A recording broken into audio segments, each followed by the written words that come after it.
Have you ever wondered how a single piece of mail delivered to the wrong address could completely destroy a marriage? What if I told you that sometimes the universe sends us exactly what we need, disguised as a mistake we never wanted?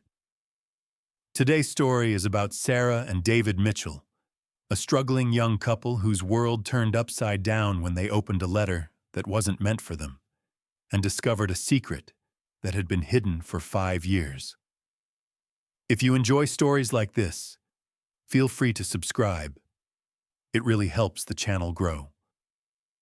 By the way, let me know in the comments, where are you listening from? I love hearing from viewers all around the world. Now, let me take you to a small kitchen in Millbrook, Ohio, where everything began with the sound of a mail truck and a decision that would test everything Sarah and David thought they knew about family, forgiveness, and each other. The morning sun filtered through the faded yellow curtains of the Mitchell family kitchen as Sarah sorted through another stack of bills and overdue notices. Her blonde hair was pulled back in a messy ponytail, and dark circles under her eyes betrayed another sleepless night, worrying about their finances. 6-year-old Tommy sat at the worn wooden table, methodically eating his cereal while swinging his legs, blissfully unaware of his parents' mounting troubles. "Daddy, can we go to the park after school?" Tommy asked, milk dripping from his spoon. David Mitchell emerged from the hallway, adjusting his work shirt and grabbing his thermos from the counter. At 30, he still had the broad shoulders of his high school football days, but the weight of responsibility had etched worry lines around his dark eyes. "We'll see, buddy. Daddy's working late again tonight." The familiar sound of the mail truck rumbling down Maple Street made Sarah glance toward the front door. She needed a distraction from the pile of red-stamped envelopes threatening their small world. When the mailman knocked, she found him holding a thick, cream-colored envelope that looked distinctly out of place among their usual collection of bills and grocery store flyers. "This one's registered mail," he said, checking his clipboard. "For D. Mitchell. Need you to sign here." Sarah accepted the envelope, noting the expensive letterhead embossed with gold lettering, "Patterson, Whitmore and Associates, Attorneys at Law, Columbus, Ohio." The weight of the paper felt substantial, important. David frowned when he saw it. "Who's sending us registered mail from Columbus?" Sarah asked, turning the envelope over in her hands. "Probably another collection agency trying to look official," David muttered, but his voice carried uncertainty. Sarah's finger traced along the sealed edge. Something about this felt different. The return address was from a law firm she'd never heard of, and the formal presentation suggested this wasn't about unpaid bills. Before David could protest, she carefully tore open the envelope and unfolded several official-looking documents. Her hands trembled as she read the first lines aloud. "Dear Mr. David Mitchell, we regret to inform you of the passing of Mrs. Eleanor Blackwood on October 15th. As her sole surviving heir, you are entitled to claim her estate valued at approximately $2.3 million. David's thermos crashed to the floor, sending coffee splashing across the linoleum. Tommy looked up from his cereal with wide eyes as the kitchen fell into stunned silence. Sarah continued reading, her voice barely a whisper.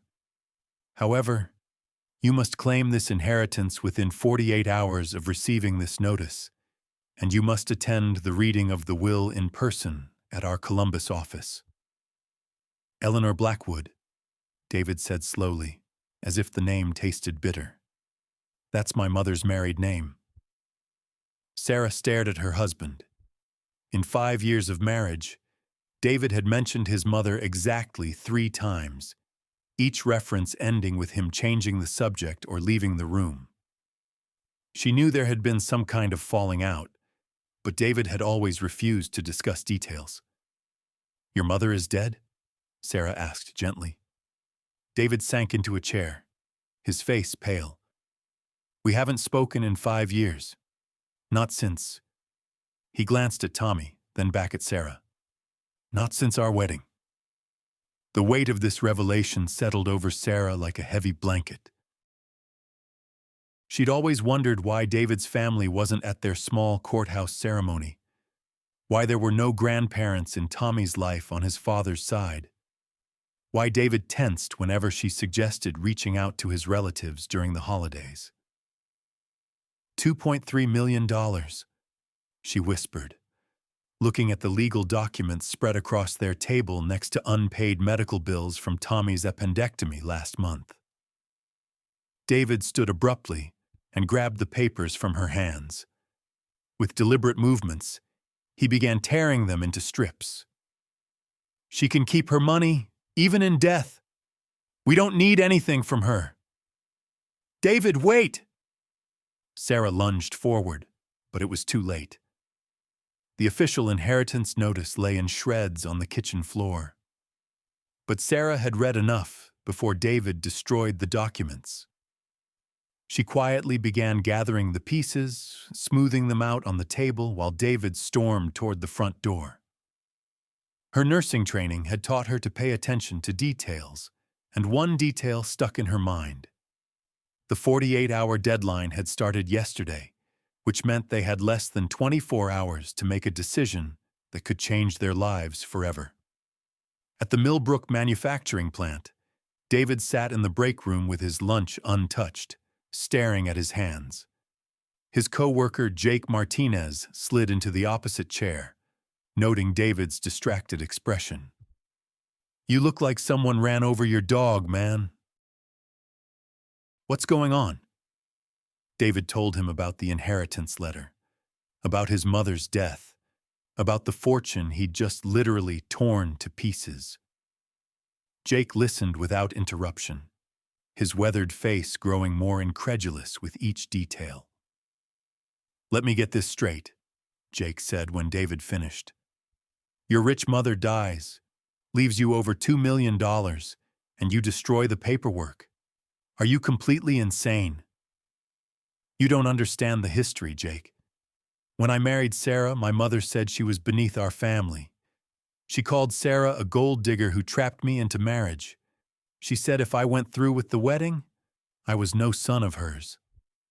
Jake leaned back in his chair. That was 5 years ago, David. People change. Maybe she regretted what she said. Too late for regrets now. Is it? Jake's voice grew serious. Look, I'm not trying to get in your business, but I saw Sarah at First National Bank yesterday morning. She looked pretty upset talking to that loan officer, Peterson. Word around town is you folks are struggling with the house payments. David's head snapped up. Sarah was at the bank? She didn't tell me about any meeting.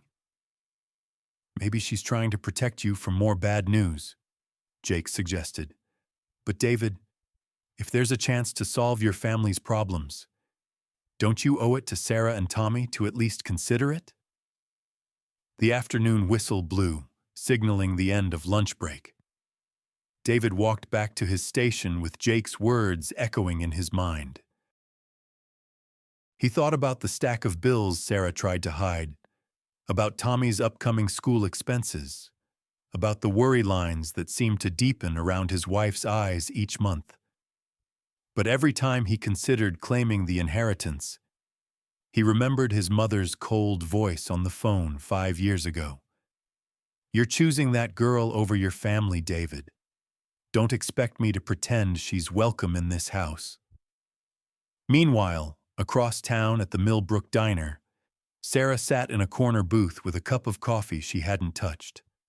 Frank Patterson, a distinguished man in his 50s wearing an expensive suit that looked out of place in the small-town establishment, slid into the seat across from her. Mrs. Mitchell, thank you for meeting me. I hope you don't mind that I tracked down your address after the inheritance notice was returned as delivered. Sarah studied his kind face, noting the genuine sympathy in his eyes. How did you find us? That letter was addressed to D. Mitchell, but our address was wrong. Actually, the address was correct. The Postal Service delivered it to Dorothy Mitchell first, 2 streets over. She's an elderly lady who recognized the name Blackwood and knew about David's family situation. She brought it to your mailbox personally yesterday morning. Why would Eleanor leave David anything after all these years? Frank opened his briefcase and pulled out a manila folder. Because she spent the last 5 years regretting her decision to cut him off. She hired a private investigator to keep track of your family's well-being. She knew about Tommy's surgery last month, about your financial struggles, about David's character and how well he's provided for you despite the difficulties. Sarah's coffee grew cold as Frank explained the inheritance terms. There was indeed one condition. David would need to appear at Eleanor's funeral and publicly acknowledge her as a loving mother, essentially forgiving her for the years of estrangement. She doesn't want the money to solve your problems, Frank continued. She wants David's forgiveness to heal her soul, even in death. Sarah felt tears prick her eyes. And if he refuses? Then the estate goes to Eleanor's sister Margaret, who never approved of your marriage either and has already expressed interest in contesting the will regardless. She's hired investigators to find any irregularities in your family situation that might invalidate David's claim. The diner's bell chimed as Sarah agreed to convince David to claim the inheritance. But as she walked to her car, Frank's warning echoed in her mind. Margaret Blackwood was determined to ensure that David never saw a penny of Eleanor's fortune, and she had the resources to make that happen. That evening, Sarah sat in the living room with the reconstructed inheritance documents spread across the coffee table, trying to piece together the torn fragments like a jigsaw puzzle. The weight of their financial reality pressed down on her shoulders as she calculated how the $2.3 million could solve every problem they faced. Tommy's college fund, the mortgage payments, David's back injury that needed surgery he kept postponing because of the cost. When David walked through the front door, his work boots heavy on the hardwood floor, Sarah took a deep breath and made her decision. "We need to talk about your mother's inheritance," she said, without looking up from the papers. David's jaw tightened. "I thought I made my position clear this morning. There's nothing to discuss." "David, I met with Frank Patterson today." The silence that followed felt like a physical presence in the room. David slowly set down his lunchbox and turned to face his wife, his expression shifting from confusion to anger. "You did what behind my back?" "He tracked us down because he's concerned about the 48-hour deadline. Your mother watched our family for 5 years, David. She knew about Tommy's surgery, about our struggles. She regretted cutting you off." "So now you're an expert on my mother's feelings." David's voice rose dangerously. "The woman who called you a gold digger is suddenly full of maternal love?" Sarah stood up, holding the legal documents. "This isn't about her, David. It's about us, about Tommy's future, about keeping our home." "Our home?" David laughed bitterly. "What aren't you telling me, Sarah?" Before she could answer, Tommy appeared in the doorway, his Spider-Man pajamas wrinkled from sleep. "Why are you and Mommy yelling, Daddy?" The sight of their son's frightened face deflated some of David's anger, but the tension remained thick in the air. Sarah knelt down and hugged Tommy, whispering that everything was okay, that Daddy and Mommy were just having a grown-up conversation. After tucking Tommy back into bed, David confronted Sarah again. "You went behind my back to meet with that lawyer. What else are you hiding from me?" Sarah's resolve crumbled.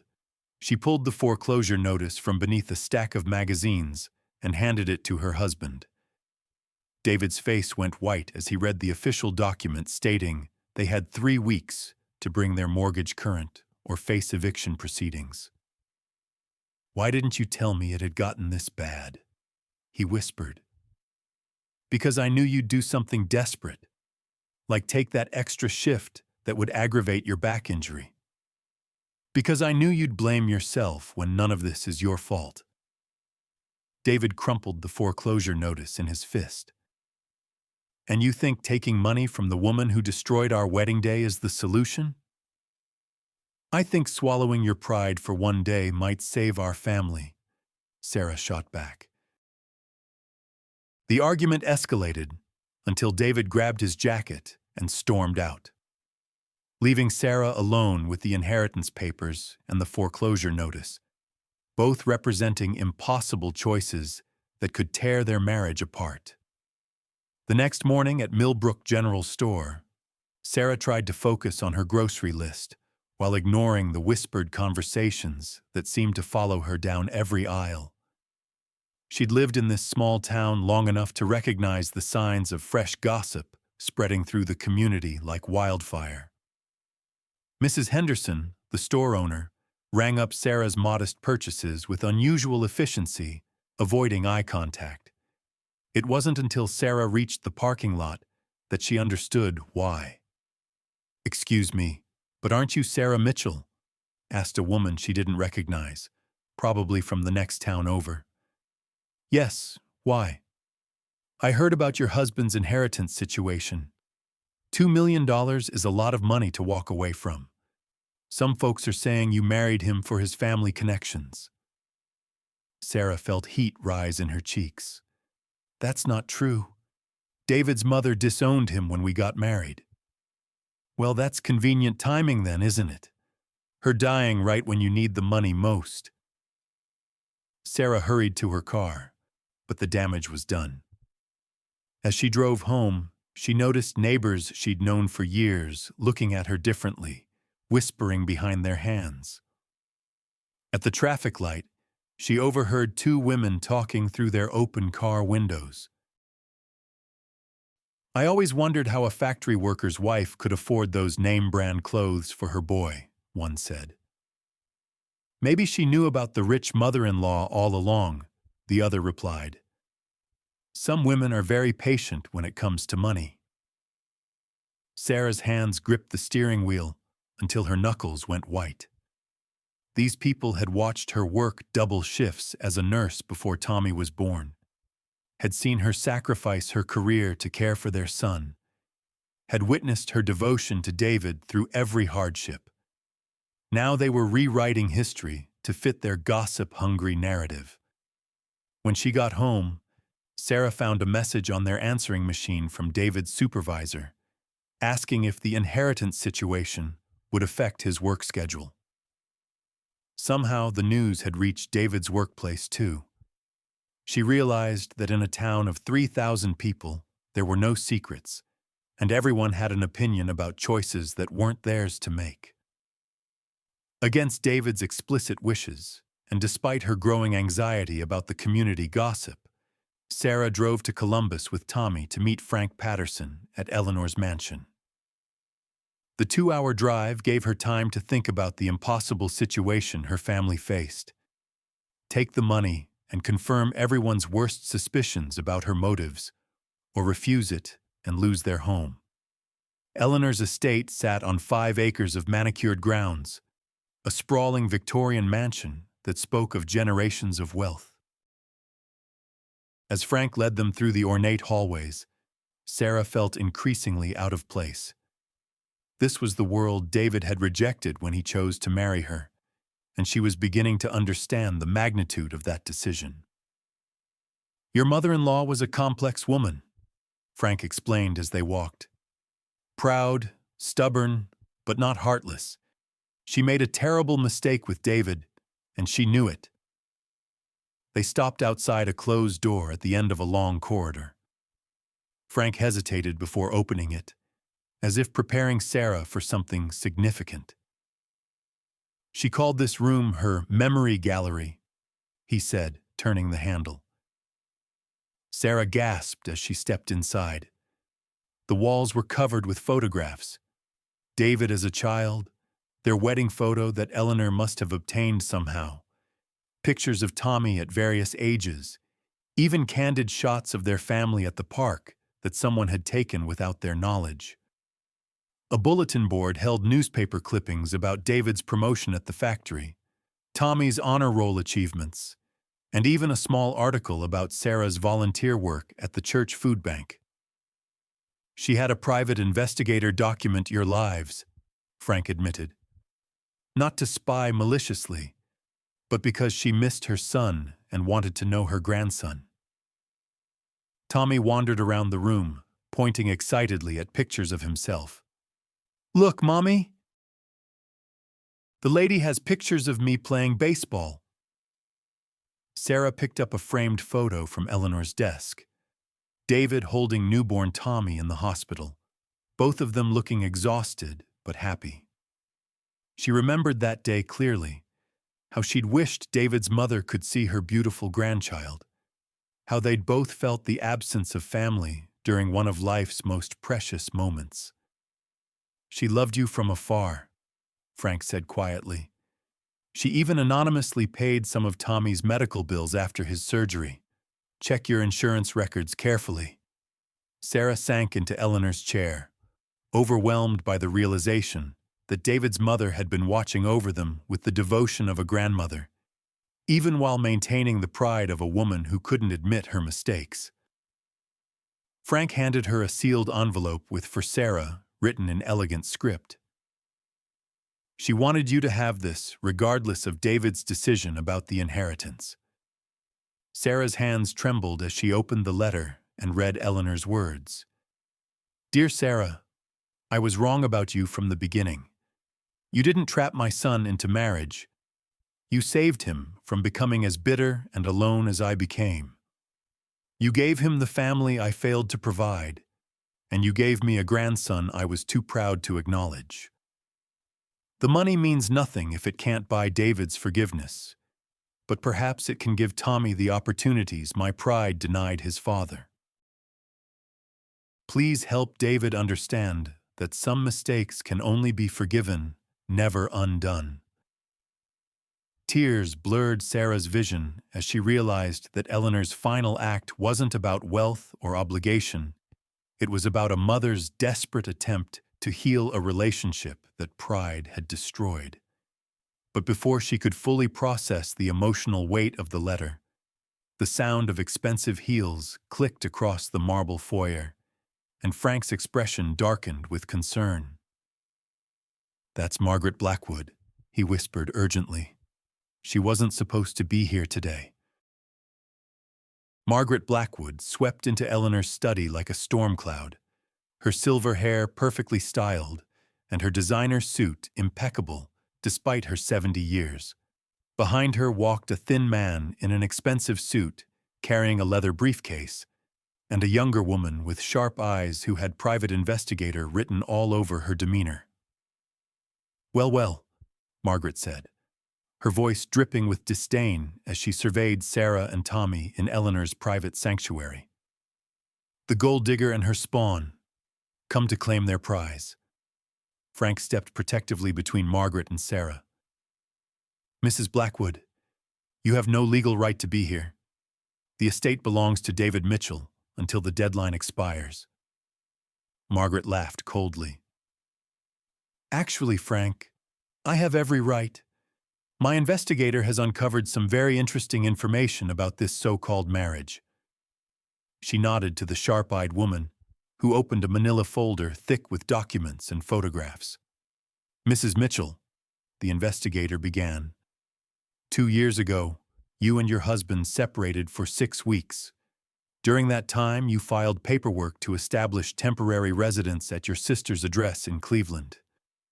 However, you never legally updated your marital status, and the separation was never formally documented or resolved through proper legal channels."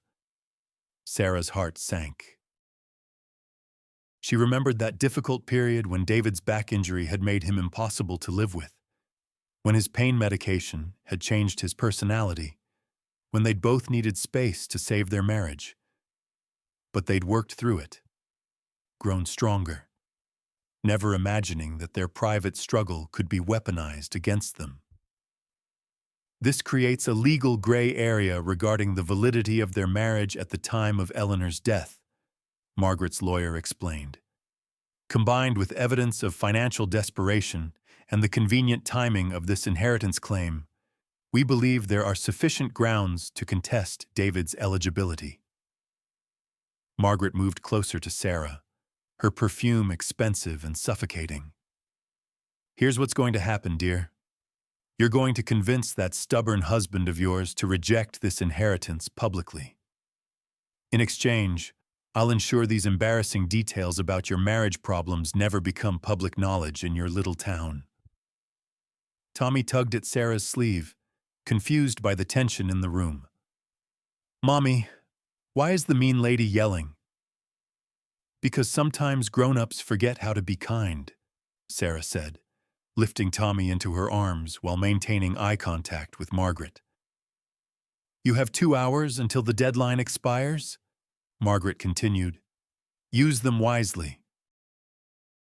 Because if David tries to claim this inheritance, I'll make sure everyone in Millbrook knows exactly what kind of woman you really are. As Margaret and her entourage left, Sarah realized she faced an impossible choice.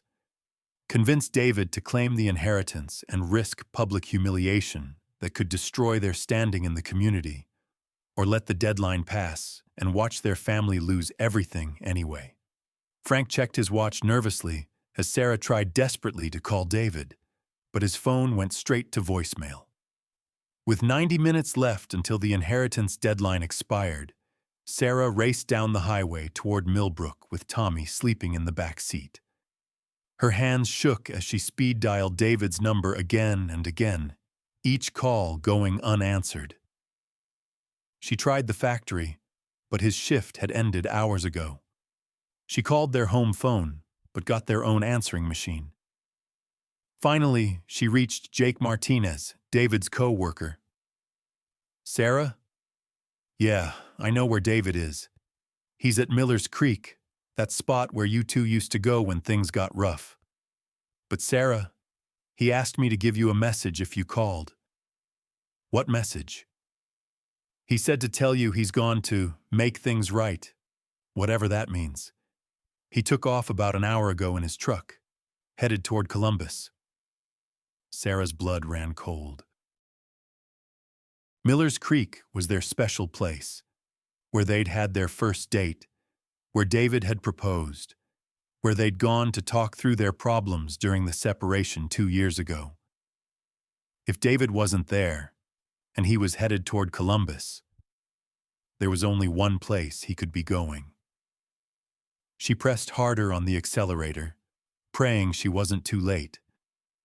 The inheritance deadline was meaningless if David was about to make a decision that would haunt him for the rest of his life. She thought about Eleanor's letter, about the room full of photographs, about a grandmother's love expressed through years of silent watching. Whatever David was planning to do at his mother's grave, Sarah knew she had to be there to support him. The dashboard clock showed 57 minutes until the deadline as Sarah pulled into Riverside Cemetery in Columbus.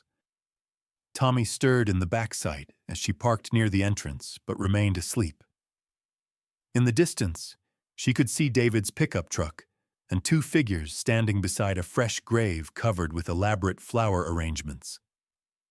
As Sarah approached, she recognized Frank Patterson standing respectfully aside while David knelt beside Eleanor's headstone. In his hands were the inheritance documents, somehow reconstructed from the pieces he'd torn that morning. His shoulders shook with emotion as he spoke quietly to the marble marker bearing his mother's name. "I forgive you, Mom," David whispered. "I forgive you for missing our wedding, for not knowing Tommy, for all the years we lost. But I can't take your money. Sarah and I need to solve our problems ourselves, not with someone else's wealth." Sarah watched her husband's face in the fading daylight, seeing the boy who had once loved his mother completely, before pride and harsh words had built walls between them. She understood now that this wasn't about inheritance at all. It was about David finally finding peace with the relationship that had shaped his entire adult life. Frank checked his watch nervously as David slowly tore the inheritance documents into pieces, letting them flutter down onto Eleanor's grave like unusual confetti. "David, there are 30 seconds left until the deadline. Are you absolutely certain about this decision?" "I'm certain," David said, standing and brushing dirt from his knees. "My mother's love can't be bought or inherited. Either she loved me, or she didn't. The money doesn't change that." Sarah stepped forward, tears streaming down her face. "She did love you, David. She loved all of us." As the clock struck the deadline hour, Frank reached into his briefcase and pulled out one final document. "David, Eleanor anticipated this choice. She knew you might refuse the inheritance, and she respected that possibility. But there's one thing she insisted you couldn't refuse." He handed David a smaller envelope sealed with wax. "She established a trust fund for Tommy's education that activates regardless of your decision about the main inheritance. It can't be contested, can't be refused, and comes with no conditions except that it be used for your son's future." David opened the envelope with trembling hands and read the simple document establishing a $50,000 education fund for Tommy, with a handwritten note from Eleanor. "For my grandson, with a grandmother's love that time and pride could never diminish." 1 week later, the Mitchell family sat around their kitchen table, the same table where the inheritance letter had first arrived, and changed their lives forever. The foreclosure notice had been replaced with a payment plan Sarah had negotiated using her new job as the school district's head nurse. David had taken a weekend job at the auto shop, and together they were slowly climbing out of their financial hole. Tommy colored contentedly at the table, his crayons scattered across a drawing pad. Sarah noticed he'd drawn 4 figures standing together in front of a house, all holding hands and smiling. "Who's this 4th person, sweetheart?" Sarah asked, pointing to the extra figure. "That's Grandma Eleanor," Tommy said matter-of-factly. "She's watching over us from heaven. Daddy told me she loved us even when we couldn't see her." David looked up from his coffee, catching Sarah's eye across the table. In his gaze, she saw something that had been missing for years: peace. The inheritance money was gone, claimed by Margaret Blackwood, but the healing Eleanor had really wanted to give her son was finally complete. Outside their kitchen window, the morning sun painted golden streaks across the small yard, where Tommy's bicycle waited for another adventure. Sarah realized that sometimes the greatest inheritance isn't money or property, but the courage to forgive, the strength to choose love over pride, and the wisdom to understand that some mistakes can lead to the most beautiful new beginnings. The phone rang, startling them from their quiet morning routine. Frank Patterson's voice was warm when Sarah answered. "I have news that might interest you. Margaret Blackwood's legal challenges have been dismissed, and there's talk of investigating her handling of Eleanor's other assets. But more importantly, I found something else among Eleanor's papers, a letter recommending David for a supervisor position at Patterson Industries. She'd been quietly advocating for your family's success long before she passed away." As Sarah hung up the phone, she looked around their modest kitchen with new appreciation. They had exactly what Eleanor had really wanted to give them: a family united by love, strengthened by adversity, and blessed with the knowledge that they could overcome anything as long as they faced it together.